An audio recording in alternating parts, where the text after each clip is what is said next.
We're here in Germany for the opening round of the 2014 International GT Open. We have a fantastic season in prospect, and we're kicking off with 70 minutes of action here around the home of the German Grand Prix. It's the first of 8 stops in 2014 as we head to the Algarve, Jerez, Hungaroring, Silverstone, Spa, Monza, and then to the circuits Catalunya. So it's a very warm welcome from myself, Ben Evans, to a sunny but chilly and blustery Nürburgring circuit. The inclement weather that we experienced throughout yesterday has cleared to give us a beautifully sunny day today, albeit one where you can catch your chill unless you go out wrapped up very warmly indeed. That's not deterred an enthusiastic German crowd making their way here to enjoy the action from the supercars of the International GT Open. We have got an extraordinarily strong field assembled for 2014, albeit one that is very different if you've been following the championship over the past couple of seasons. In pole position, it is the SMP Russian Bears Ferrari of Daniel Zampieri and Roman Mavlanov. Zampieri, the former Renault 3.5 litre driver, former GTS champion in the International GT Open, setting pole on the last lap of qualifying. Second on the grid is the former Jan Trophy champion, Nick Katzberg, in the Sodersack Racing Corvette. The 7 litre Corvette has been thundering through this weekend. Third on the grid is the runner-up in last year's Super GT Championship in the International GT Open, the Portuguese driver Miguel Ramos, once more sharing the V8 Racing Corvette with Nicky Pastorelli. Last year's champion in the Vallorba Course Ferrari, Andrea Montermini, lines up in fourth. He's got a new car, it's a GT3 Ferrari this year, and a new driving partner, Nicolo Schiro, alongside him. But the massively experienced Montermini should never be discounted. Fifth on the grid, another driver who's had great success in the International GT Open, Stefano Gattuso, at the wheel of the Ombra Racing Ferrari. First of the Lamborghinis lines up in sixth, and it is the ex-Prost F1 racer Thomas Enger at the wheel of the Fox Racing Lamborghini. To the four of the GTS runners in qualifying, and Enger really showing the class that has taken him to such success. Seventh on the grid is Andrea Piccini, runner-up in last year's Nürburgring 24 Hours in the AF Course Ferrari that he will share with Giorgio Roda. As the grid begins to clear, as ever, it is a 70-minute race. They must make a pit stop between 40 and 60% race distance, and this is how they line up in full. Zampieri in pole, alongside him Nick Katzberg, then Miguel Ramos and Andrea Montermini. Row 3, Stefano Gattuso and Thomas Enger. The fourth row of the grid, Andrea Piccini and Joel Comathius, new team for Joel this year, the very quick Swiss driver. Row 5 is Jose Perez Eichart and Isaac Tumlu returning to the Autolando Porsche. Cesar Campanico and Dylan Derdale make up row 6 of the grid. Very warm welcome back to International GT Open, Juan Manuel Lopez to the inside of row 7. Mario Plasciuta and Thomas Jaeger set the pace yesterday in their Mercedes, but they're on row 8 ahead of Duncan Cameron and Antonio Coimbra. Row 9 is Ferdinando Geri and Claudio Sedanvich. 11th row, Dietmar Hagemüller and Nico Pronk, and then on his own, the back of the grid is Archie Hamilton. Unfortunately, we are without the Eurotech engineering Lamborghini of Davide Valsecchi and Giovanni Venturini. Valsecchi was involved in a scary incident at the end of qualifying earlier on, which saw the Lamborghini actually vaulting the tyre wall. We saw Davide walking around in the paddock afterwards, and very best wishes to him and the Eurotech team as we hope to see them out as the season progresses. Well, the class configuration this year in the International GT Open is a little bit different. We have still got the Super GT and GTS classes, but the GTS class remains for GT3 cars for Pro-Am or Am-Am amateur driver combinations, whereas the Super GT has been widened to include both the GT2 cars, as we used to do, but also enhanced GT3 cars where there are either significant enhancements to the car, so it runs just through open spec, or indeed there are two professional drivers at the wheel. What it means is that we have got a very competitive field assembled, and really a very open field as well. And the talk in the paddock was along the lines of, well, where do you pick a winner here? Because certainly Daniel Zampieri and Roman Mavladov in the SMP Russia Bears Ferrari in pole position, a strong driver combination. You can never discount the two very strong Corvette pairings, nor indeed Andrea Monterli in the Vlorba Course Ferrari, but also the car we see now, the Orlando Sport Porsche of Matteo Bretta and Isaac Tutumlu, always a quick combination and always an immaculately turned out car. And then the return of Juan Manuel Cuchito Lopez to the GT Open in the DriveX Porsche, a car that was running very well last season before unfortunately its year was curtailed after the traumatic fire for Archie Hamilton in Jerez. Hamilton switches seats for this year. He is in another of the V8 Racing Corvettes alongside Diedrich Schitthoff, albeit starting from the very back of the grid. There is Lorenzo Bontempelli. He has also switched team and mark. He is now in a Eurotech Engineering Lamborghini. Some things, though, don't change in the International GT Open, and one of those is that we have, as ever, a rolling start, and the earth is really going to move as these 23 supercars ready themselves for the first race of 2014. It promises to be an absolute treat, and the opening course of what should be an excellent year of racing. Thank you very much for your company wherever you're joining us from. So sit back, relax and enjoy the next 70 minutes of racing as the pace car pulls in. It's the responsibility of Daniel Zampieri in the blue, white and red Ferrari to pace the pack alongside him, the bright yellow Corvette 7 litres at Nick Katzberg's disposal. Then it's the two black machines, the Corvette of Miguel Ramos and the Vlorba Course Ferrari of Andrea Monterni. And away we go for the first time in 2014, sprinting towards the first turn, and it's Katzberg who takes the immediate advantage from Zampieri and Ramos as they're four wide into the opening turn. Are they all going to make it through? No! Nick Katzberg spins around, and does everybody miss him? They do just about, but it is Thomas Enger in the Cox Racing Lamborghini who would appear to have taken the early advantage as they make it through to 2 and 3. In fact, no, it's Andrea Monterni who moves ahead of Enger. Then in third place, it's Miguel Ramos with damage, smoke trailing from the Corvette. Now, has he picked up a punch, or is that just the bodywork rubbing against the tyre? Then we've got Daniel Zampieri, Andrea Piccini, Joel Camathius, and the rest of them all sprinting downhill for the first time. Four wide into the first turn of the year was unlikely to end happily, and it's the two Corvettes that have come out worse from it. It's enabling Monterni and Enger ready to build up a reasonably tidy advantage just halfway through the first lap of the season. Zampieri from Piccini, Spargo Gattuso, Joel Camathius, then Perez Icar from Daredela, Mario Prosciutta, Nico and the rest. The problem was for Miguel Ramos. It's partly been eased there because some bodywork has been sent flying from the V8 Racing Corvette. Suspected it was just bodywork rubbing against the tyre. Going to disrupt aerodynamic flow come what may. So the Corvette has got such straight line pace. Zampieri may struggle to get through. He looks to the inside into the chicane. Icar's in the second of the SMP.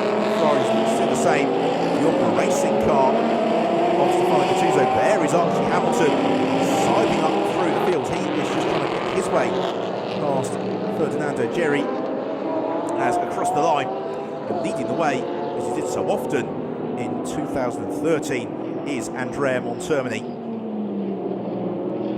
So Gattuso busy defending from Icar, Camathius, also Dylan Daredela in another of the Corvettes. The driver finished third in last year's Belgian Race Car Championship, but a big step up in competition for him this year.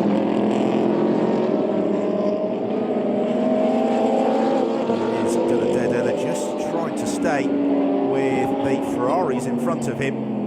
So the pack make a wonderful start, streaming downhill for the second time. And really, we've already got two races that have begun to emerge here because of the dramas of the first turn. And yes, it was the ghost of contact between Miguel Ramos and Nick Katzberg. And Katzberg pitched into a rotation. At least the bright yellow Corvette is very visible to those following in behind. But the last thing you want is to be facing backwards on the exit of the first turn of the year. Fortunately, they avoided it. But that was going to be hugely frustrating for Salazar Racing Team and Nick Katzberg, his co-driver Maxime Soule. Onto the field though, we've got two ex-Formula 1 racers and ex-IndyCar racers leading the way. Andrea Montermini, who made it to F1 with the Simtech Pacific and 40 Course teams. Thomas Enger, the same with the Cross squad back in 2001. They then both raced IndyCars before making the switch to GT racing. And I was talking to Andrea earlier on to say, what is the key to such a successful career? Because you've been racing the highest levels now for 25 years. And he was just saying, just having an open mind, being patient, and then taking the opportunities when they come to you.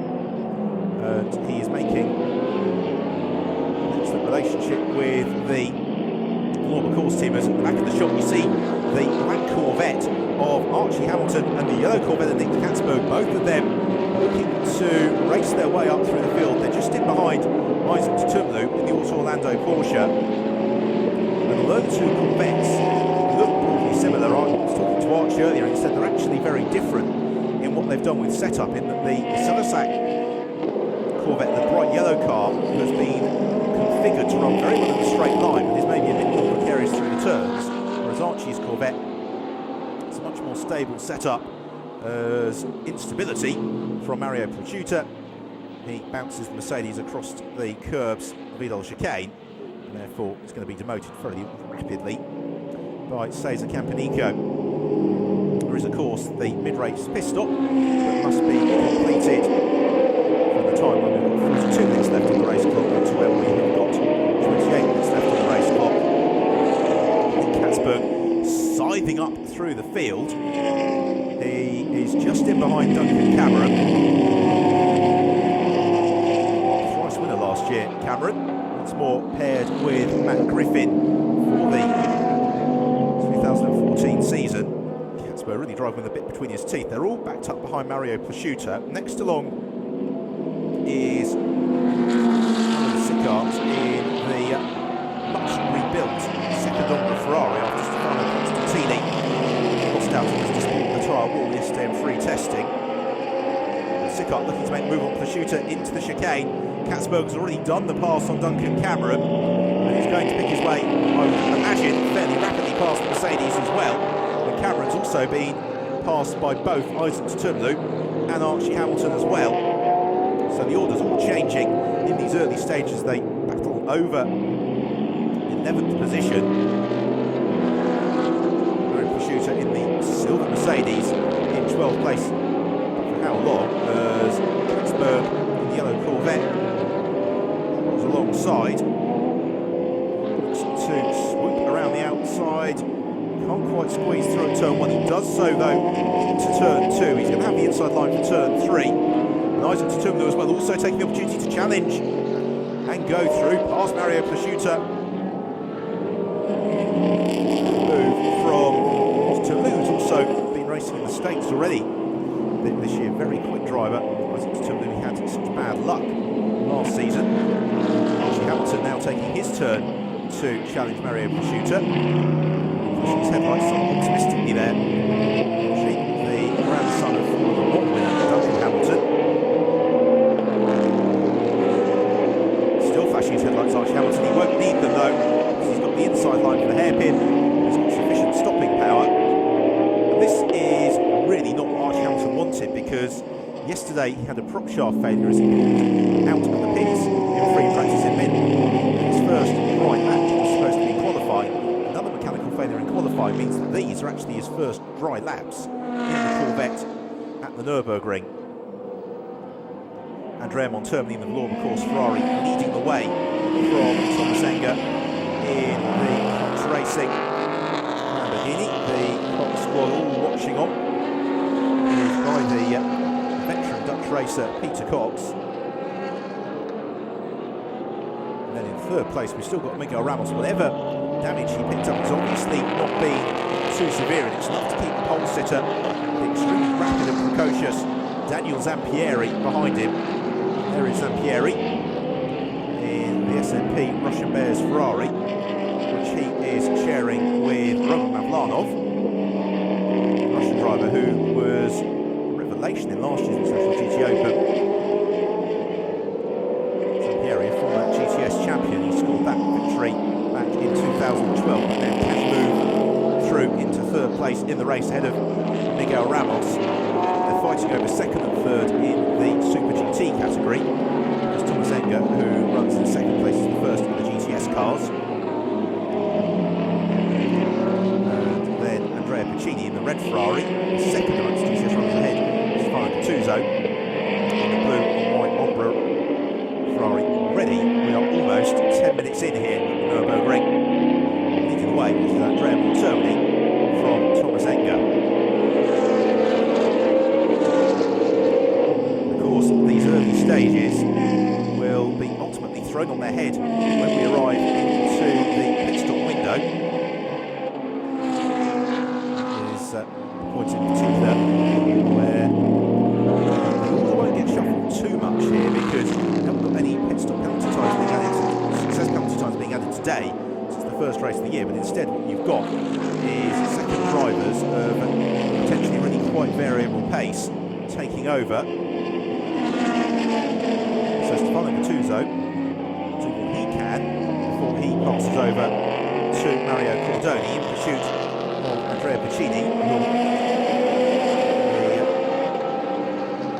then handing on to Giorgio Roda. Piccini coming under a lot of pressure here from Stefano Gattuso. Andrea Piccini, a former race winner in the FIA GT Championship.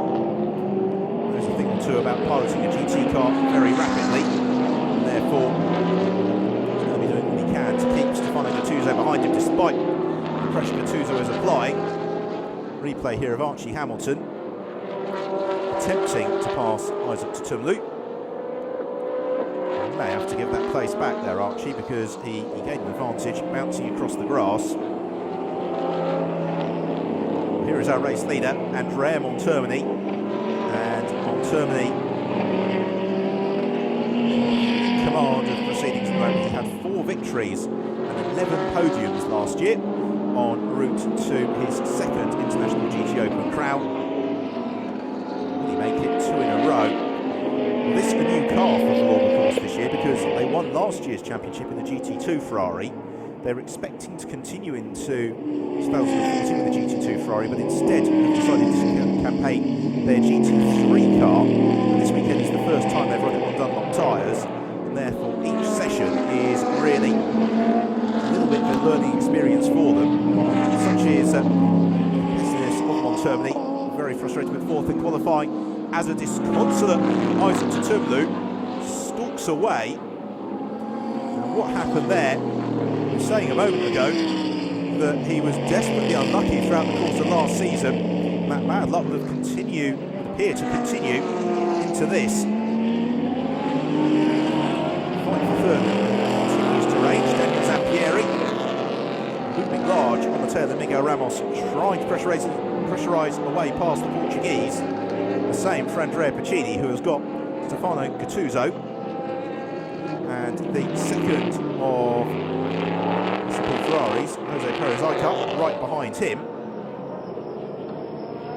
A pair of them have been able to drop John Camathius in the Blackpool Racing Ferrari, and we've got the safety car out as Piccini arrives at very high speed into the hairpin, and they've been caught out here by the stranded position of Isaac Tutumlu's Porsche. It's right on the exit of the circuit at turn 1, and the marshals very bravely attaching the tow rope here as the race gets neutralised.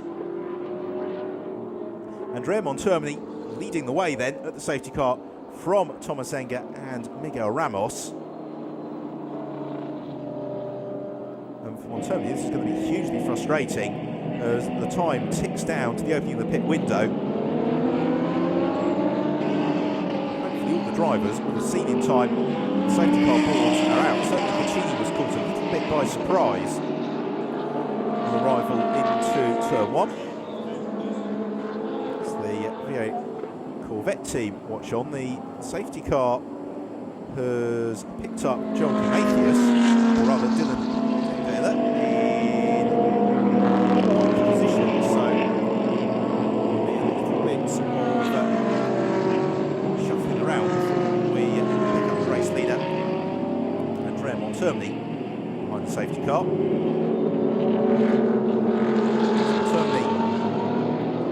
Was a 3-second lead over Thomas Enger, is now going to have been whittled away to pretty much absolutely nothing. This is very good news for Miguel Ramos, and also as well for Nick Katzberg. So Katzberg, after that first poor spin, has been able to recover himself up into 11th place. The gap's closing down, although it's not optimal track position for Nick Katzberg. Come down as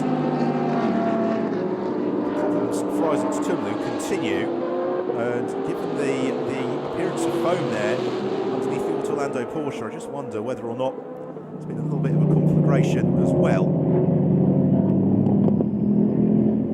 The car's thundering still behind the safety car. The race clock ticks downwards, and we're now only 13 minutes away from the pit window opening, and the clock gets to 42 minutes to go. That is when the pit window opens. There's going to be a little bit of sorting out here to do to make sure that we get everybody into the right order before they get released and the race back underway. It's also aren't quite clear as to what happened to Isaac Tumlu, which has seen him retiring so early from the race. So we've completed 7 laps. Andrea Montermini leading the way, Enger in 2nd place, Miguel Ramos in 3rd, and well, in 2013 we had a year that was generally reasonably clear of safety cars in the International GT Open. So the first race of the year, to prepare the machinery, all the drivers a little bit race rusty from the winter as well, and it does mean that you get the odd moment of drama.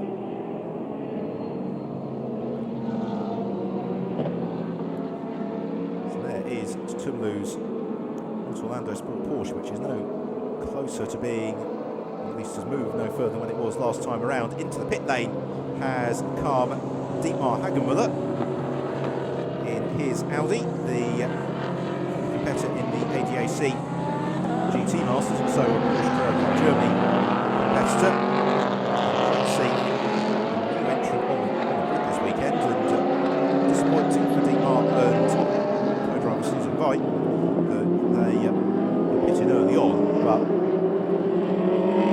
you can see from our contrary position overlooking the pit lane that Dietmar Hagenmüller back underway, and it's possibly a good opportunity for Hagenmüller just to get the car fettled and checked over. So the leading group of cars are now caught up to the tail of the safety car train. So there's going to be a little bit of shuffling to be undertaken. Still the recovery of Isaac Tumlu's car to be completed. And all the while though, the second drivers have the nerves beginning to build in the garages. There was the 2012 International GT Open champion Federico Leo. So we're here at the Nürburgring, the opening round of the 2014 International GT Open. The safety car has come out following a problem for Isaac Tumlu. In the early running, it's Andrea Montermini who's got the advantage from Thomas Enger and Miguel Ramos.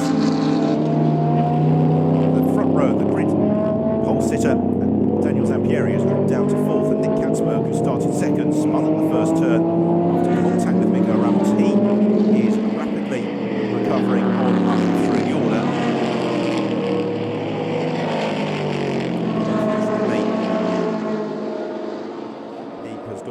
to go. So now the field beginning to get into order. I expect we're going to have this lap one more behind the safety car, because the cars the safety car first picked up have been released on their way. Once they are at the back of the train, we'll be going green once more and hopefully through to the conclusion of the race. So there is the 64 car. That is the Black Bull Swiss Racing car, a new entry for the International GT Open this year. It's Joel Comathius who is at the wheel at the moment. Joel, former champ car racer, former champion in the International GT Open as well. He had a disappointing year in the International GT Open last year with Ombre Racing that ended in very abrupt fashion with a very nasty crash in testing ahead of the final race of the year at the Circuit of Catalonia. It's left Joel with a pretty severe concussion. Obviously he is fully recovered. New team this year. He shares it with Marco Venturi, the Italian driver who finished third in last year's Italian GT Championship. Certainly they are expected to feature prominently as the season goes on. And that is the easiest way to incur the wrath of the race director. Mario Plasciuta has had a spin at turn 1. It's where the recovery of Isaac Tumlu's Orlando Sport Porsche has been completed, but the drivers have a driver's briefing on the Friday before each round of the International GT Open, and one of the things that are absolutely at home is you maintain good protocol behind the safety car and do not do anything untoward, and certainly spinning behind the safety car counters that. The only thing I'd say in Plasciuta's favour, you can see the start of it, is that possibly he got caught out on the fluid that's still on the circuit from the recovery of the Orlando Sport Porsche. The way that disappointing for Mario Plasciuta. Probably about a quarter of the way into the 10th lap of the race here behind the safety car. Here we see it, and yes, I think he did get caught out on the fluid as he put the power down. The car suddenly breaking traction. Plasciuta spinning around. All things being equal, this should be the last lap behind the safety car. By the time they make it back to the line, it is going to be probably 48 minutes or so left on the race clock. And that means we're going to have 6 minutes before the pit window opens. The pit window will be open for 14 minutes, so we have 28 minutes left on the race clock. And you would suggest that probably Andrea Monterni and Thomas Engel will stay out as deep into that pit window as possible, whereas the third place driver, Nico Ramos, may well come in sooner than that to hand over to the extremely rapid Nicky Pastorelli. So imagine that the likes of Duncan Cameron in 14th position in the 54 car, Bright Red Ferrari, he'll be in to hand over to Fair World Endurance Championship racer Matt Griffin in fairly short order. Daniel Zampieri in 4th place in the SMP Ferrari. May stay out a little bit longer. He and Roman Mavlanov reasonably evenly matched, but you'd say it's probably Zampieri who has got the edge. That's the case as well for in 5th place Andrea Pacini, and in 6th place Stefano Gattuso. This is the frustration for all of these teams with the safety car coming out, is that a number of them will have based their race strategy for this longer race of the weekend, the 70-minute race, as opposed to the 6-minute race that we have tomorrow, to try and build as much of a buffer as they can in the early stages. It means that when the second driver takes over, they've got a margin to defend, and we've got problems for Archie Hamilton again, and smoke pouring ominously from the Chevrolet Corvette. And Hamilton's disappointing weekend continues, and it's really been a disappointing run in the International GT Open, because last year in the DriveX Porsche, just as his year was coming together, the car caught fire at Jerez, and Hamilton pulling to a halt there on the track, and I think that means he's possibly worried about the car igniting the grass. So Hamilton's race is over. It also means that the intervention of the safety car is going to continue for another few moments, because the safety car just comes along the start and finish straight, and the drivers will be beginning to get to the stage of a degree of frustration. They'll also be at the risk of beginning to get a little bit cold, because if you read Martin Brundle's excellent book, Working the Wheel, he says that one of the risks is in the long safety car period, particularly in the saloon car, on a cold day like this, you've built up the sweat in your overalls, and then you're not working as hard, and you do begin to get quite cold. So there was a disconsolate Archie Hamilton walking away from the stricken Corvette that has prolonged the intervention of the safety car here at the Nürburgring. The field all backs up behind it. You can almost just feel the horsepower waiting to be unleashed when the safety car pulls in.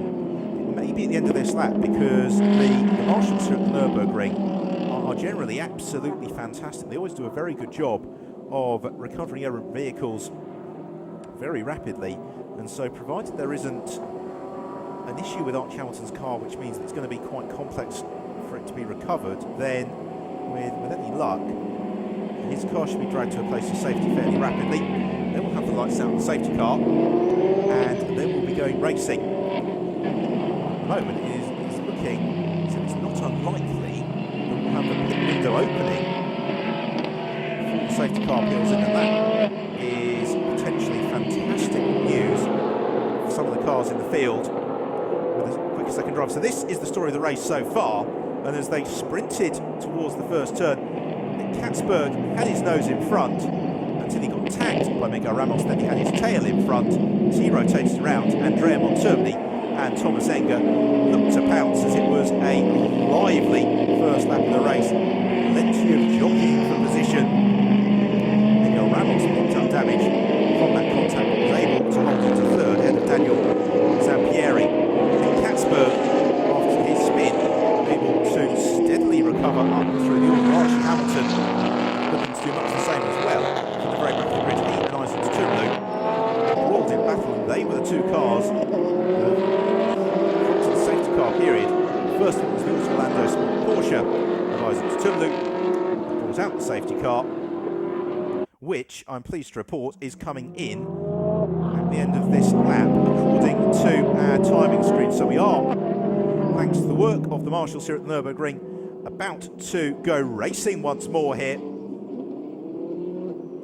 And it is Andrea Montermini who leads the way. Thomas Enger in second place, Miguel Ramos in third. The three black cars ahead of the field before we get to the blue one of Daniel Zampieri, the bright red Ferrari of Andrea Piccini. Then we have Stefano Gattuso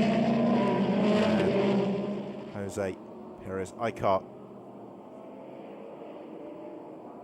Andrea Montermini then with the safety car about to come in, backs the field up into the Vidal chicane, and a driver of Montermini's experience will know exactly how he wants this restart to unfold as he plants his right foot, then measures the pace through this final turn on the lap before accelerating on his way.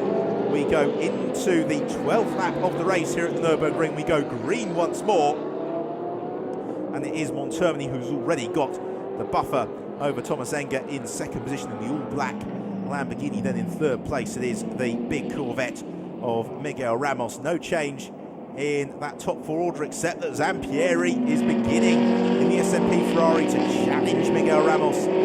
Corvette also a little bit sideways for Dylan Daredale. He may well lose out here to the recovering Nick Katzberg as a change for third, and Zampieri is through ahead of Miguel Ramos.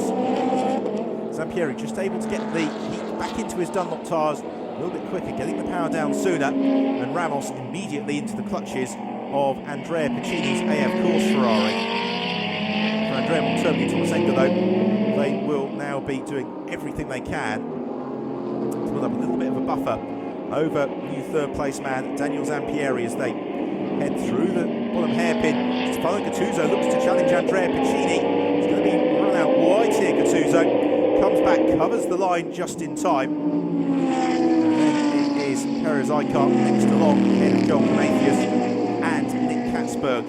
Katzberg has had a very good restart here. He's up into 9th place already. He's got a little bit of ground to jump through to get onto terms with Prometheus. We've got this group of 4 cars all backed up behind Andrea Piccini.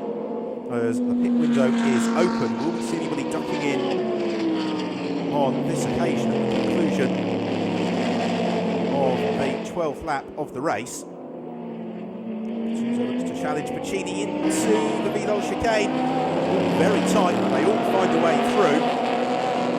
This dicing is good news for Katzberg as Eichhardt takes the opportunity to challenge Gattuso, who was slow out of the Vidal chicane. And it is Perez Eichhardt then who moves up into 6th position. How long for though? Because Gattuso looks to challenge him as they sprint along the start and finish straight into the braking zone for the opening hairpin. Miguel Ramos, not unsurprisingly, rumbles down the pit lane to hand over to Nicky Pastorelli. Also in is another of the Corvettes, that is Dylan Dairdale, and he will hand over to Dennis Rotera, the former British Formula 3 racer. So we have in the Porsche, that is Stefano Pezzucchi taking over from Glauco Solieri. Here is the change for Dylan Dairdale and Dennis Rotera. Also, Thomas Jaeger, who was fastest yesterday in free practice, taking over in the Lechner Racing Mercedes from Mario Prosciutta. And that could be, particularly the safety car, a car to watch progressing through the order in the second half of the race. As it is, though, we are 40 minutes in, 40 minutes to go here the Nürburgring. Andrea Montermini leads the way from Thomas Enger, and then a charging Daniel Zampieri, who is really beginning to reel in. The Dutchman, or rather the Czech driver, Thomas Enger, running in the Dutch team, the Cox Racing Lamborghini. Then we've got the gap back to Andrea Piccini, who has got now the second of the SMP Ferraris, Jose Perez Eichhardt, looking to challenge him. And we've got Stefano Gattuso, Joel Prometheus and Nick Katzberg beginning to close in this group of cars. Lovely shot there as they bounce across the curbs. The chicane, it really shows these drivers pushing as hard as they dare. Montermini trying to build up a little bit of a buffer, but it's only 2.1 seconds that cover the leading trio. We then have a gap of 3.5 seconds back to Andrea Piccini, who will have to defend from Perez Eichhardt, who breaks deep into the opening turn on the lap. Fortunately, Piccini, well, it's fortunately for fans of Piccini there, of course, the Italian able to cover the racing line. Eichhardt looking very feisty here in the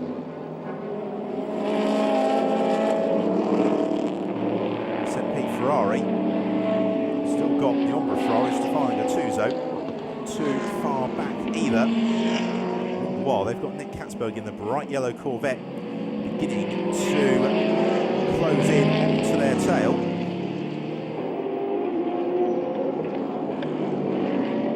Down to the lowest point on the circuit, the wonderful stadium hairpin, banked by grandstands as we see a change in 76 Lamborghini. That's the second of the Cox Racing Lamborghinis as Peter Cox takes over from Nico Pronk. Again, given Cox's experience and pace, we may expect to see that car potentially challenging for a GTS podium spot. As the race unfolds, Nick Katzberg, the back of your picture there, has found a way ahead of Joel Prometheus. That is for 7th position. Go back to the fight for 2nd place, and the matte black Lamborghini of Thomas Enger is coming under real pressure from Daniel Zampieri. And Zampieri, when he's in the mood, is arguably one of the most spectacular drivers racing in GT racing in Europe. He is absolutely wonderful to watch when he's on a charge, and today is one of those days he leaves thick black lines from his Dunlop tires as he powers out to the final turn, chasing Thomas Enger down the start and finish straight, and they're still in pursuit of Andrea Montermini. The next cackle of cars, the fight for 4th place, still headed by Andrea Piccini. then Perez Icart and Stefano Gattuso, but they have got Katzberg headlights ablaze in the Corvette, closing in onto the trio of Ferraris. Zampieri beginning to contemplate challenging Thomas Enger. Dennis Rotera about to go a lap down due to he has made his mandatory pit stop. Andrea Montermini yet to make his. And then Zampieri still pressurising Thomas Enger. Zampieri using every inch of the curb, but not an inch more than that. Down the gearbox through the hairpin. About the fight for fourth. Any likely change in the order. Andrea Piccini putting together a masterclass of defensive driving here. Yeah, of course, Ferrari. That's when he needs to, because he's got a queue of 3 cars now to fill his mirrors. Is Perez Icart going to be close enough to challenge it? Possibly. Maybe an opening for Perez Icart here, because they're closing onto the tail of Peter Cox to put him a lap down as well. Fight for second though. Now to arrive into the Vidal chicane. Is that going to be Zampieri's opportunity to challenge? He certainly thinks about it, as Thomas Enger is going to catch Dennis Rotera, possibly the worst possible point on the track. And you can see as well that Andrea Montermini, the first of the 4 cars to the very left of your picture, was held up trying to lap the former third place finisher in the Formula Ford Festival, Dennis Rotera. Now will Rotera repay the compliment from Montermini and make life a little bit difficult? In the meantime, Peter Cox is about to go a lap down to Andrea Piccini, a driver of Cox's experience. I was going to say should give Piccini the space, but he doesn't want the way in. He's going to have to on the way out, and Piccini tries to squeeze through as makes contact with Peter Cox as he puts the lap on the Lamborghini. And Perez Icart as well, diving to the inside. Gattuso's pushed out to the outside. That gives Nick Katzberg half an opening, but not quite. And so the 4-way scrap has been split in 2 by this lappery of Peter Cox, as Cox gets some heat into his Dunlop tyres. So halfway through here at the Nürburgring, Montermini leads the way from Enger and Zampieri. So here we see it again, and potentially contact there between Andrea Piccini and Peter Cox. It's not been any respite for Piccini, who's still got Perez Icart all over his tail. Then we've got the gap back to Gattuso, who remains behind Cox. Then we've got Nick Katzberg as well, part of that group. We suspect that a big long straight would be Katzberg's opportunity. Also, Dennis Rotera is not that keen on being lapped. It gives Zampieri the opportunity to challenge as well, as they plunge downhill once more through this very, very quick right-hander, and then the climb up to the braking zone for the chicane. And Zampieri draws alongside Thomas Enger and goes through into second place. Beautifully judged move from Daniel Zampieri, and that is his swan song for the race, because the second he gets past Thomas Enger, he darts into the pit lane, and he will hand over to Roman Mavlanov. The Russian driver is having a very busy year, because he's also racing in the Formula Renault 3.5 litre championship. Right, the race leader is in, Andrea Montermini. It is the former Euro Formula Open champion from 2012, Nicolo Schiro. 20 years old Schiro, who takes over from Montermini. There is the change from Zampieri to Mavlanov. So the race, well and truly turning its head. It means that it's Thomas Enger who has taken the lead of the race. The first of the drivers who has made their pit stop is Pastrelli. So here is the race in terms of highest up the order, that is. So here is the race leader now, Thomas Enger, who was really, going back 10-15 years ago, one of the absolute stars of junior Formula single-seater racing in Europe, and but for disciplinary issues would have been a Formula 3000 champion. He did make it to Formula 1 with the cross team, and then into IndyCar before making a real career for himself in sports cars. So the Valour Course Ferrari of Nicolo Schiro It's down the pit lane now. Where is he relative? Thumbs up from Montermini. Now, where is Shiro relative to Pastorelli? The answer is he's come out a long way ahead of Nicky Pastorelli. We watch Montermini, but when Montermini looks at the timing screen, then he will be a very, very happy man indeed. The pit window is open for another 3 3/4 minutes. Thomas Enger, who will be handing over to the young German driver, Max Volker, will slightly squeeze another lap out here. I think that's all he's going to be able to do.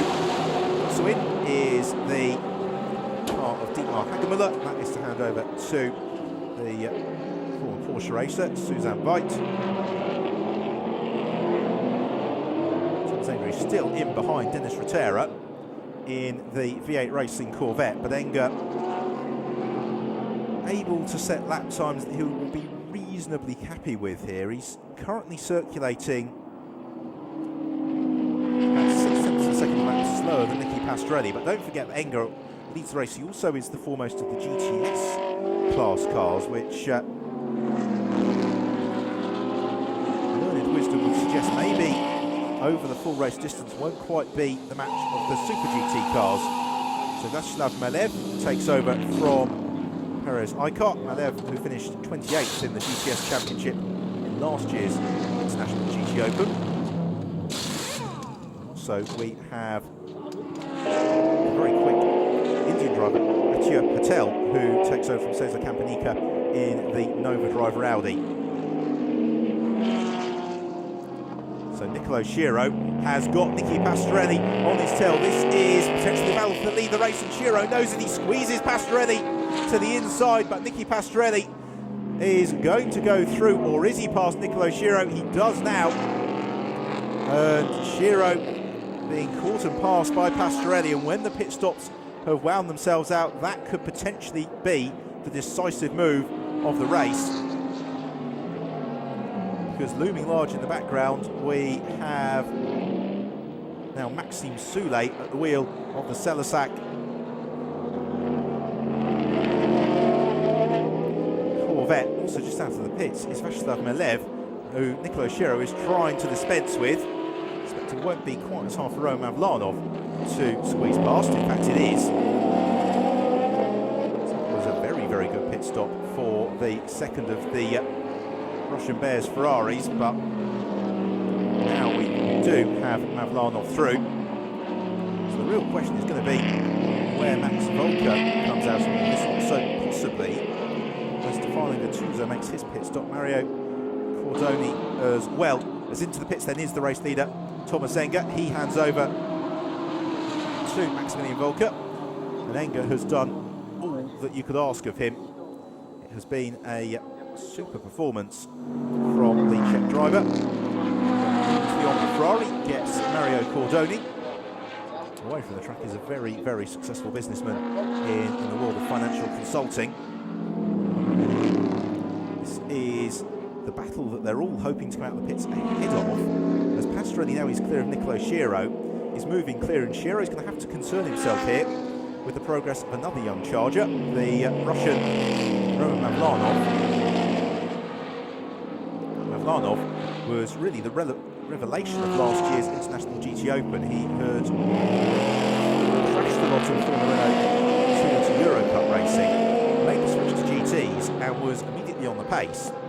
This year is dovetailing GT Open commitments with a tilt at the Formula Renault 3.5 litre championship. As Volker heads down the pit lane, this is going to be very tight, but it should be Pastorelli, I think, who's going to lead into the first turn.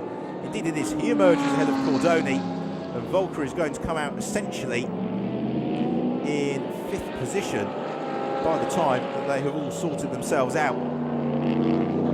So the very early pit stop from Miguel Ramos is looking likely to pay off in favour of his co-driver Nicky Pastorelli. Pastorelli, quite victorious in the championship last year alongside Ramos. From this race last year, who are the same two drivers and the same car, which shows just how much things have moved around through the winter, and they lead the way. So with the driver changes complete completed here at Nürburgring, and 27 minutes on the clock.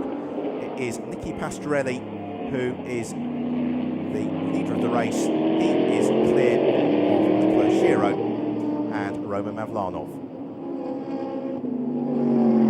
Pastorelli pulling well clear of Nicola Shiro. Roman Mavlanov doing what he can. Stay with Shiro. The Corvette squad watching on at the monitors. Certainly the problems that Archie Hamilton has had, they will be hopeful there aren't similar dramas for the car that's really leading their charge, certainly for the title in 2014. For Law, of course, they know that the key to a championship success is on the days you can't win, make sure you bring the car home on the podium. And I'm sure that Nicola Shiro, although we've been frustrated to have been passed quite so quickly by Nicky Pastorelli, will also know that second place from the first race of the year is absolutely no disgrace, particularly in a race where Andrea Monterni, because of the lengthy safety car period, really been able to build up much of an advantage by the time the pit window swung into action. Get a sense there in the braking zone for the hairpin just how hard Nicola Shiro is trying. The Valorba course Ferrari just beginning to sort of worm on the brakes with those Dunlop tyres a little bit worn out. Termini nervous watching on, and he was saying earlier as well, Monterni, just how much of a learning curve this is for Nicola Shiro and how much Monterni feels that he's got to teach him. Shiro, who raced a couple of races last year alongside Monterni in the Valorba course Ferrari, also did the first half of the season with the DriveX Porsche alongside Archie Hamilton, to making the switch across from the Euro Formula Open cars. He's got Mavlanov in pursuit, but at the moment Mavlanov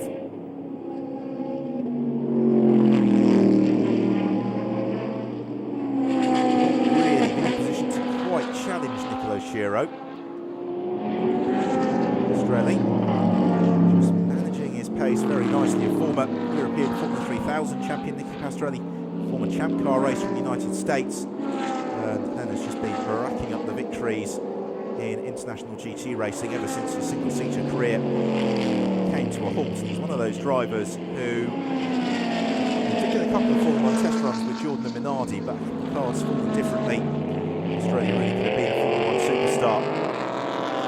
As it is, though, he is in command here at Nürburgring from Nicola Shiro in second place. In third place, Roman Mavlanov, and Mavlanov hasn't given up yet on trying to find a way past Shiro. He's only 6/10 second back. Let's see. He goes out a little bit on this lap, but you don't necessarily want to be too close to the car in front. The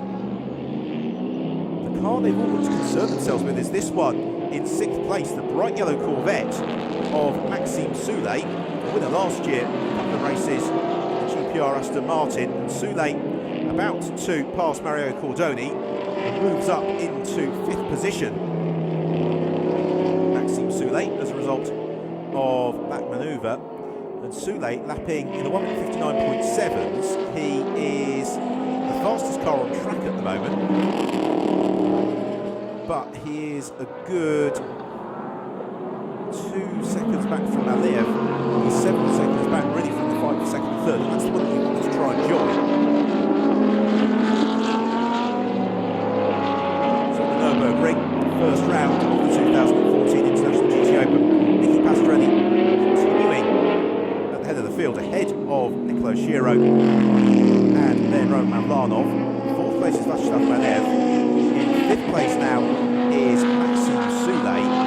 The real question is, now he's in some clear air, what sort of lap times can Soulé hang in here? Because last time round Soulé was a second quicker than Nicola Shiro, the same to Roman Mavlanov, and with the time remaining on the race clock, then there's every possibility here that Maxime Soulé could reel in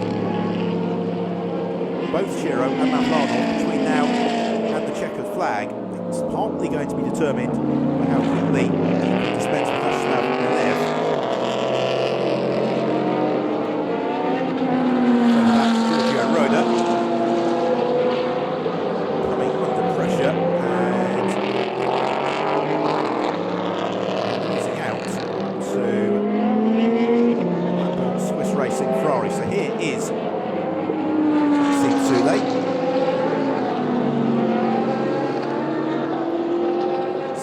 across the line. Now, what time does Soulé do? He does a 2 minutes 1, but that's an overtaking manoeuvre, and he is 9 seconds back from the Shiro and Mavlanov battle, with it's going to be touch and go. It's going to need to be a string of absolutely fantastic laps from Maxime Soulé, but we know that he's more than capable of delivering those, particularly if Shiro and Mavlanov begin to get themselves embroiled in battle. The cars to watch the progress of 9th place, Griffin moving up the order. The GTS order, by the way, is being led at the moment by Vasyslav Malev from Mario Cordoni is second of the GTS runners. Giorgio Roda is currently third in GTS. That could well change. It's Super GT class cars that we're looking out at the moment, the top 3 positions in the race. Shiro Mavlanov, you can see there is absolutely nothing between them. One lap, Shiro is a little bit quicker, Mavlanov slightly faster than the next.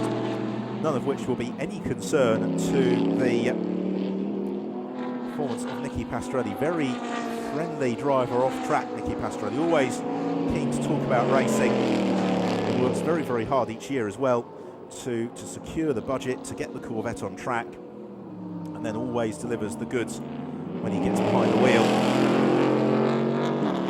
7-litre Corvette car powering into the final turn. He's not romping away here from Nicolo Shiro. He's 3.7 seconds clear, but you get the feeling that that is more than enough. It's very, very rare to see Pastorelli making a mistake, and therefore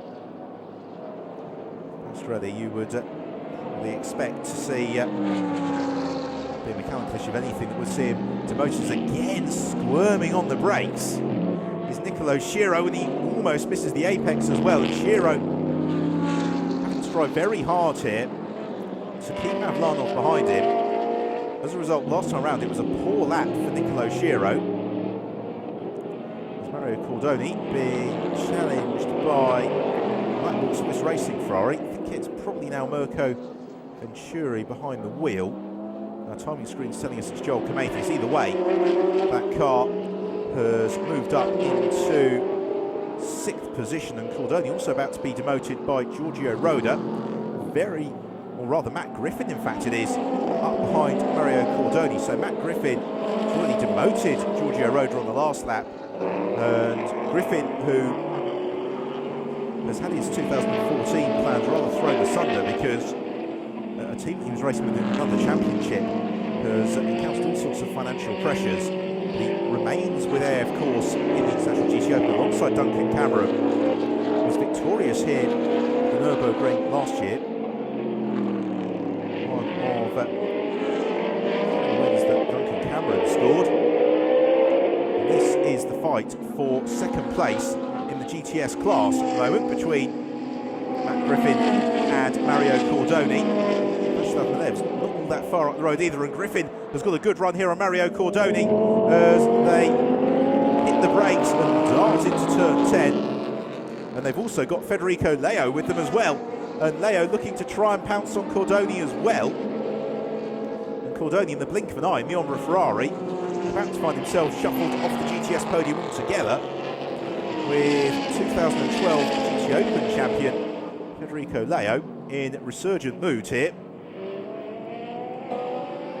Pressurising Cordoni, or at least trying to force that mistake from Cordoni.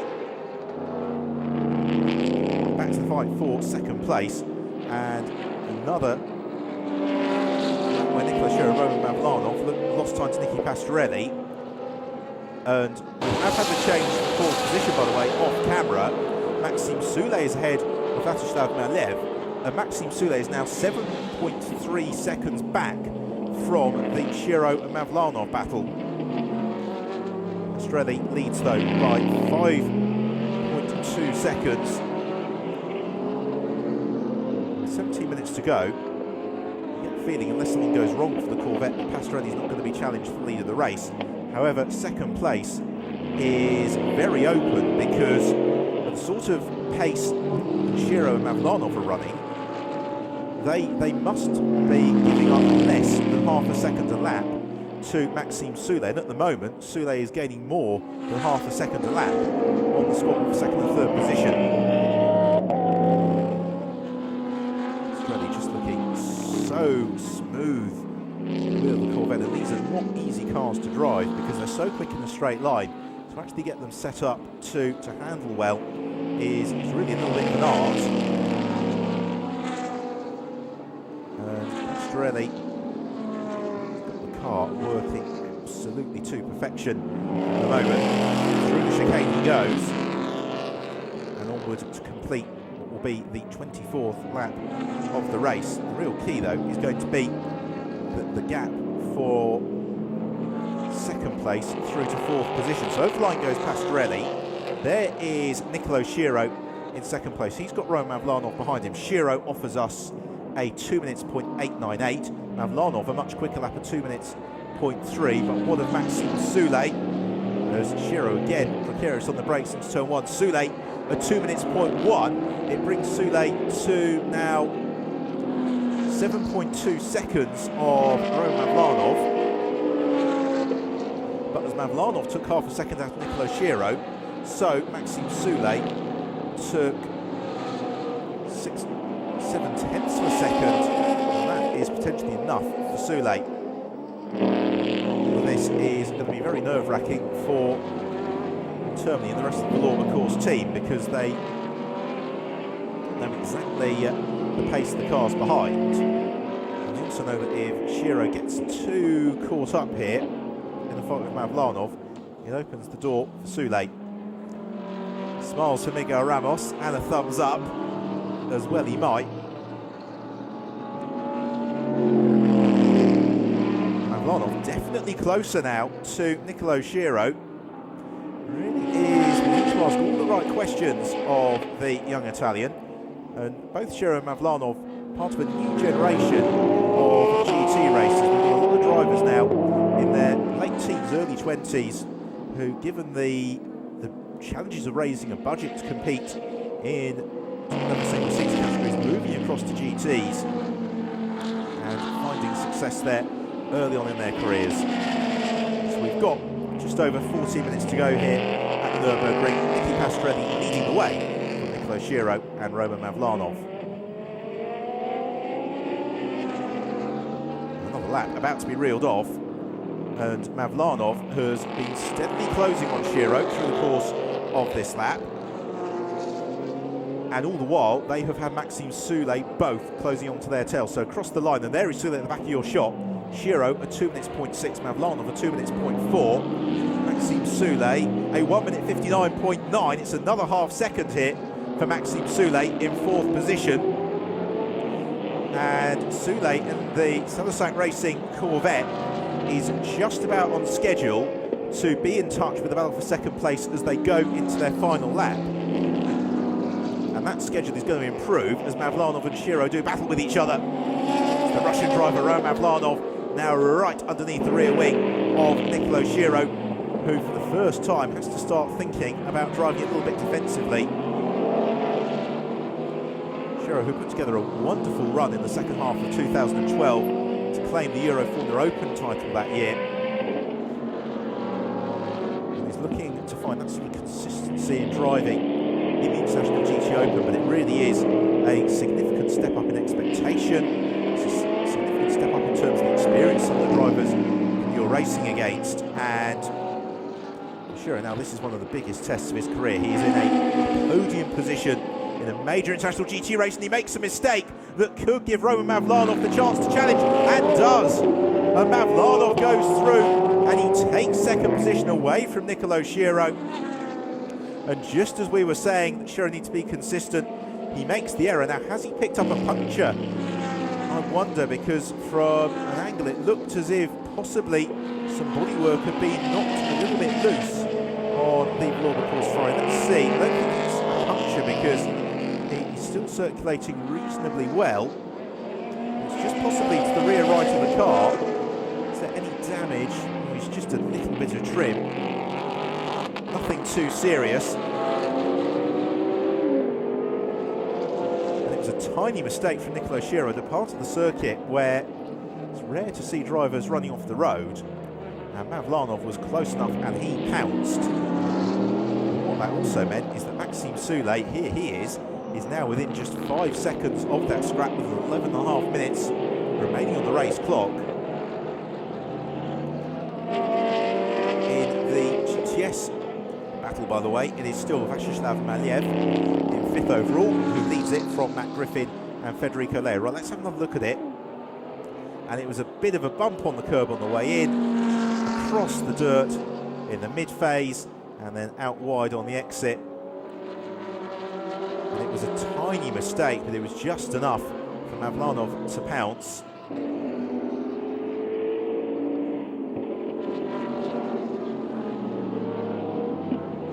Well, that is good news for Nicky Pastorelli, because with an eye towards the championship, Pastorelli knows that Monthermely will be metronomic in racking up the results throughout the course of the season, and therefore, as the V8 Racing Corvette team learnt the hard way last year, any opportunity to take points off of Lourdes Ferrari is one that you need to seize with both hands. Pastorelli now 7 seconds clear at the front of the field. He has got probably 5 more laps to go at the end of this one, because they're lapping in just over 2 minutes a lap, and he's going to be very close when he gets started with just over 10 minutes remaining or not. So I think we are going to have 5 more laps here at the Nürburgring. Pastorelli in complete command, but it's really the battles going on behind that are going to be key for the interest, because there is Mavlanov in 2nd position. As Shiro come back at him? Question mark, not really. Pastorelli turns in to the opening hairpin on the lap. In 4th place, Maxime Soulé is absolutely charging in the Celissac Corvette.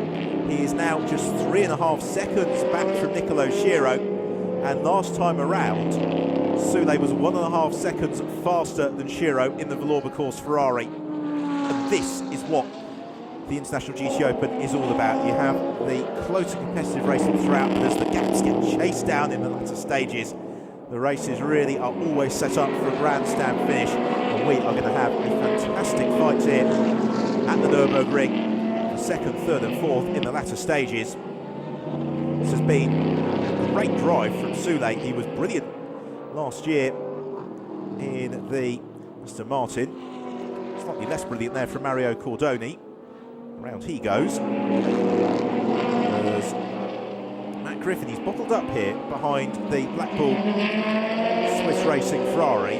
He really wants to get through, because Vyacheslav Maliev is only 5 seconds up the road, and at the moment the Swiss Racing Ferrari is not closing in on Maliev, whereas Matt Griffin and Federico Leo have got every opportunity to do so. They are, of course, racing for overall position. This is the battle for 6th place, and therefore Shelton Matthews, Mirko Venturi in the Ferrari will be extraordinarily reluctant to give Griffin any sort of opportunity to get through, but at the same time, for Griffin it would be a nice opportunity to stand atop the rostrum here at the Nürburgring alongside Duncan Cameron. Just saw a very brief glimpse of Maliev on the road. He's almost 6 seconds clear of this scrap. Federico Leo in the sister AF Course Ferrari to Griffin, just settling in behind. The lead Ferrari, though, taking a big bite out of curb, trying to build any sort of buffer possibly can, as out of the final turn, through to complete another lap. They all sprint through, and the challenge here is that the Swiss Racing Ferrari is running in the Super GT class. There are just a couple of enhancements to it in comparison to the car of Matt Griffin, and therefore Griffin will have to use his guile and track craft to pick his way past. He certainly is giving it his very best shot, because Maliev is only 6 seconds still up the road, and you get the feeling that if Griffin was to be released into some clear air, that he would be able to probably eat that up between now and the checkered flag. There's no chance, just at the moment, of Griffin being able to elevate himself up ahead of the Ferrari. Meanwhile, in the fight for second, third and fourth, Maxime Soulé, again, last time round was 7/10 of a second quicker. Roman Vladov, he was almost a second faster than Nicolo Schiro. So wherever you look on the circuit, the battle's really coming together in the latter stage of the race here. NURBURGRING, Pastorelli leading, as he has done since very early in his stint, from Vladov and Schiro. This is the fight for sixth position, headed by Joel Comathius, with them Matt Griffin and Federico Leo. Griffin and Leo running in the GTS class, trying to close in as best they can. Vashistan Malev, who leads the GTS class in the SMP Russian Bears Ferrari. Another lap has been reeled off, and really Matt Griffin and Federico Leo, despite the pressure, are no closer to finding their way up into sixth place. But now, here the fight for third and fourth has come together, and Maxime Soulé has reeled in very rapidly Nicolo Schiro in the Valour-Course Ferrari. And with 5 minutes 20 seconds to go, if Maxime Soulé can pass Nicolo Schiro here and do it quickly, then there is every opportunity he'll be able to get onto terms with Mavlanov as well. Slightly optimistic flashing of the headlights from Soulé, as Schiro is going to give absolutely everything he's got to keep the Corvette behind him. But it does raise the question, how much life is left in those Dunlop tyres? We have seen Schiro looking a little bit precarious on the brakes more than once, and he runs wide through the hairpin, and this could be the opportunity for Maxime Soulé, who looks to challenge coming up the hill into one of the fastest sections of the track. They go side by side, and Schiro just keeps his nose in front, but surely Soulé is going to challenge into turn 10. Schiro covers the inside line in the Ferrari. Soulé looks to the outside, and again, it's making Schiro do all the hard work here as they plunge downhill. This is the opportunity for Maxime Soulé to unwind the big Corvette, use the horsepower advantage uphill. Schiro knows it's coming, he covers the inside line. Soulé brakes late, Schiro brakes later, maintains third position at least for another couple of metres into the final turn. And Soulé looking to the inside, can't find a way through there. But now onto the start and finish straight. This is surely the opportunity for Maxime Soulé. Nicolo Schiro knows it. He moves right up against the pit wall early on the run. He's going to stay to the inside. They hit the braking zone. Nicolo Schiro brakes desperately late, misses the apex, and Maxime Soulé goes through into third place. Lovely move from Soulé. It took him half a lap to set up, and despite the very best efforts of Nicolo Schiro, the Valour-Course Ferrari is shuffled off the rostrum. And the big question is now, can Maxime Soulé chase down Roman Mavlanov? Here's another look at it. And Schiro carrying far too much speed into the hairpin, as he had to do. And running out wide. Soulé making the pressure tell. Joel Comathius is not being phased here by the AF course pairing of Matt Griffin and Federico Leo just in behind him. They are making sure that Comathius is going to work very hard for this sixth place. At the same time, Griffin just cannot quite prize the opening. Every time he thinks about going to the inside, the multicoloured Ferrari, the Blackboard Swiss Racing team, is there instead. And this is what happens when you have very experienced drivers. All three of these drivers you put into that category coming up against each other. They know exactly the strengths of the Ferrari 458 around the circuit. They know exactly where they need to place it at any given corner. And therefore it makes finding any sort of opening an extremely challenging proposition. Swooping through the right-hander and back on downhill. Griffin just slipping back ever so slightly. He comes under pressure from Federico Leo. We're into the final lap of the race. Anyway, Nicky Pastorelli through across the line to start his 32nd lap. Means it's one more lap for Joel Comathius to maintain that 6th position and for 5th place in the Super GT class. So here is Pastorelli. He and Miguel Ramos are about to get their 2014 season off to the very best possible start. It has been a delightfully measured performance from Pastorelli. They read the strategy perfectly. Miguel Ramos pitted in at the earliest possible opportunity, giving Pastorelli the maximum amount of time behind the wheel. Pastorelli has converted that into a performance which would appear from the outside never to have really tested the limits of the Corvette too much. He's never pushed beyond the limit. He's always done exactly what he's needed to do, and not particularly any more than that. There's no need to risk the car when you're out front and not being challenged by those behind you. Build up the buffer and then you match your pace to that of your rivals, and that is precisely what Pastorelli has done really for the last 30 minutes or thereabouts. It is going to be enough to give Pastorelli another victory in the International GT Open.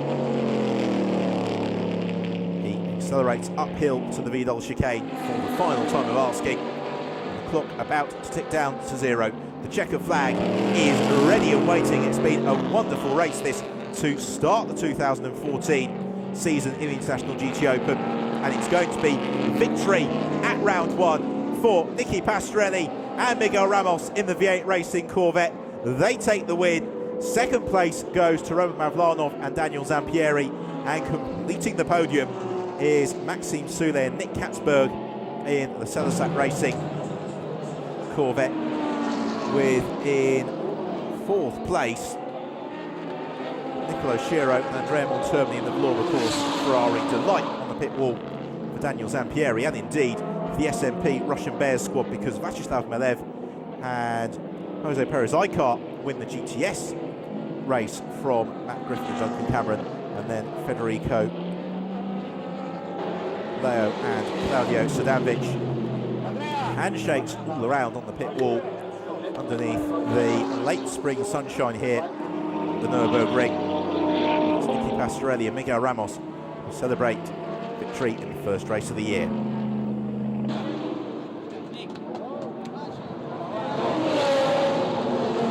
Teams have still got all the work to do this weekend, because qualifying for the 2nd race gets underway tomorrow morning at 9 o'clock local time. And if you are looking to join us live, and please do, then the race starts at 1 o'clock local time. If you're watching from the UK, then that's an hour earlier at midday. And will it be a double victory for Miguel Ramos and Nicky Pastorelli? We haven't seen too many of those in the International GT Open recently.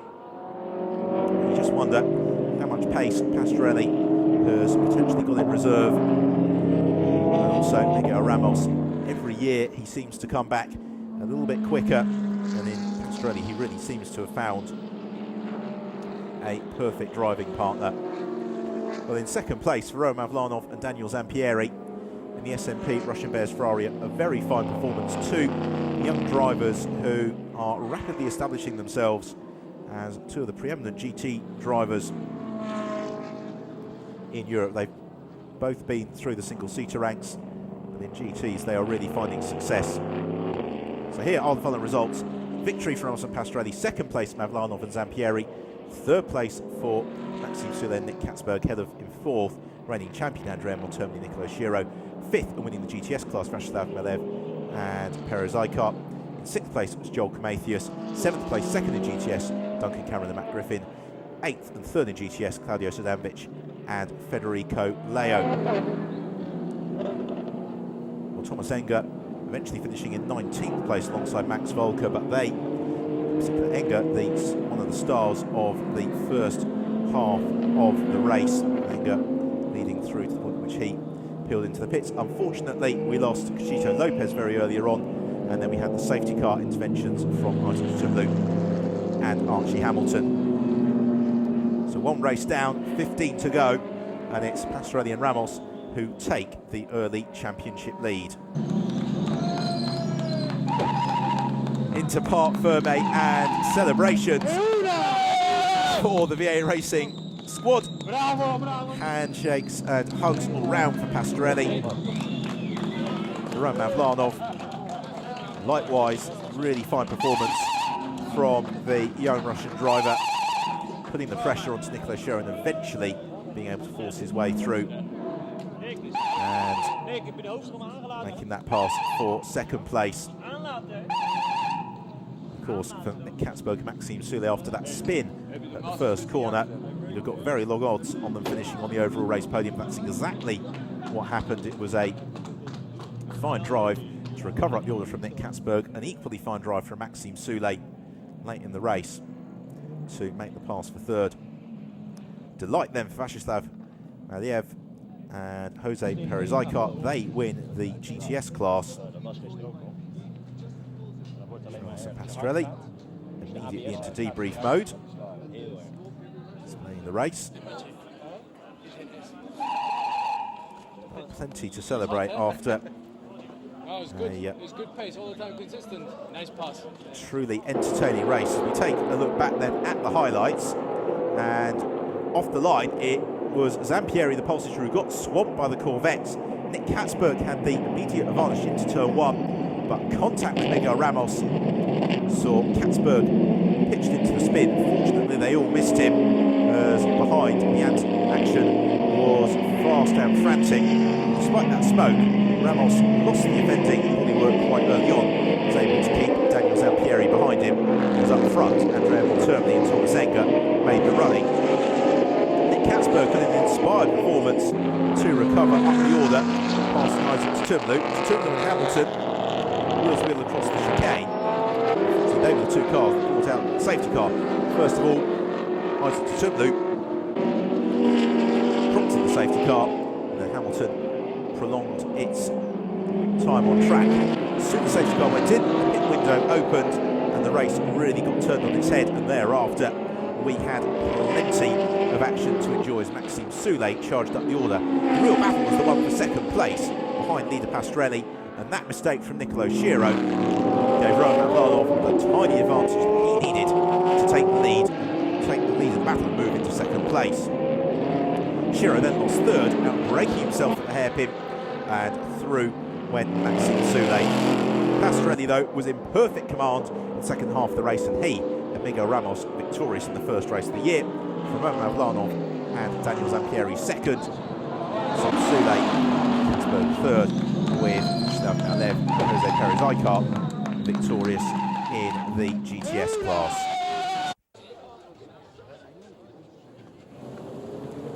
Drivers and teams getting ready for the first podium of the season. It's absolutely crowded at the foot of the rostrum here at the Nürburgring. Plenty of celebrations to enjoy, because the points scored in the first race of the year are just as important as those scored in the last race of the year, and therefore to be on the rostrum nice and early, beginning to build up those points. That is the key to racking up a successful tilt at the International GT Open Championship.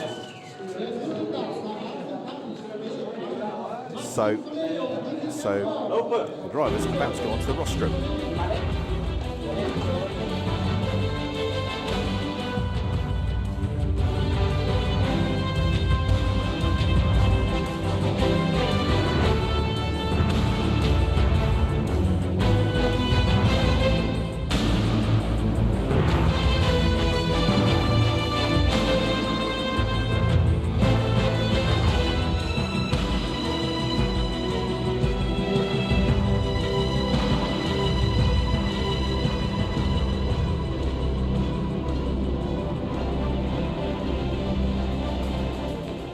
So for the gladiators of the International GT Open, the first podium of the year, third place Nick Katzberg and Maxime Soule, second place Roman Mavlanov and Daniel Zampieri, and our winners Miguel Ramos and Nicky Pastorelli.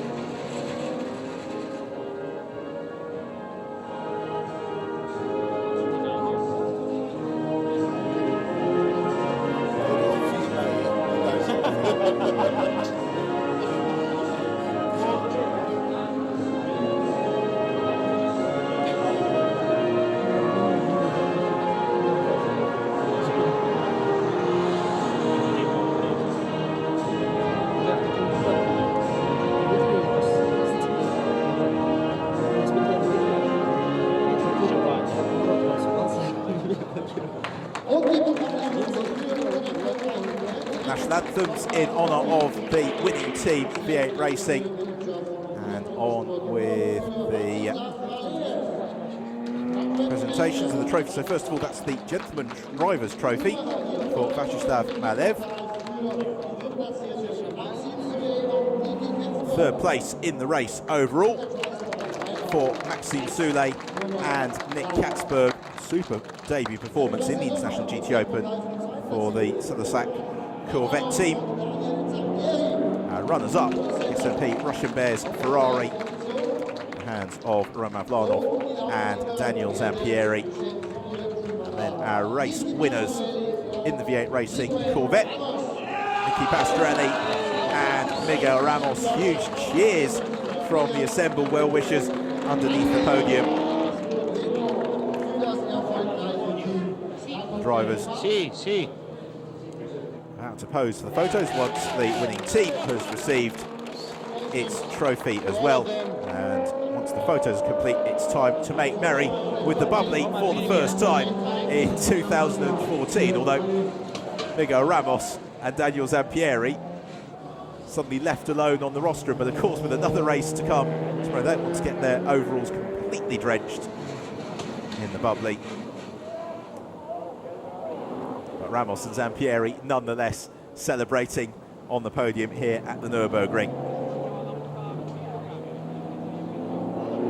We will next up have the podium for the GTS runners, and in particular wonderful to see Claudio Sadanovic on the GTS podium. That's something that he's raced very hard for over the past few years, and great to see him scoring what I make to be his first International GT Open podium.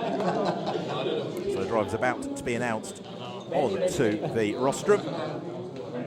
Smiles and handshakes all around behind the scenes, and then I suspect the opportunity to celebrate with the champagne. So first of all, third place in the GTS category going the way of Claudio Sadanovic and Federico Leo. Runners-up, Duncan Cameron and Matt Griffin. And then victorious, Vyacheslav Malev and Jose Perez-Icart. So they walk out to take top step on the rostrum on behalf of the winning team, the SMP Russian Bears Ferrari squad.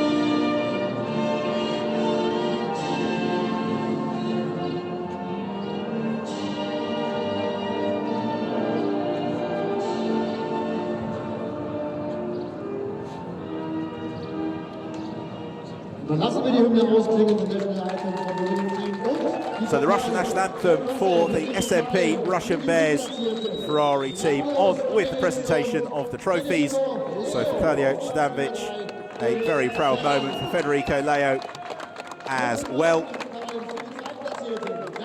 Runners-up in the GTS class, Matt Griffin and Duncan Cameron. And a good day for the, of course, Ferrari team, because they take second and third place amongst the GTS runners. And then lots of opportunity to celebrate here for Vyacheslav Malev and Jose Perez-Icart. They get the winning drivers' trophies, and then the final trophy to present is for the winning team as well. Lovely trophies in the International GT Open this year. So last round of handshakes completed for the winning GTS team, SMP Russian Bears. And with that, it is time to let rip with the champagne on the podium here at the Nürburgring. It is time for myself, Ben Evans, to say thank you very much for your company, and we look forward to you joining us for the rest of the season.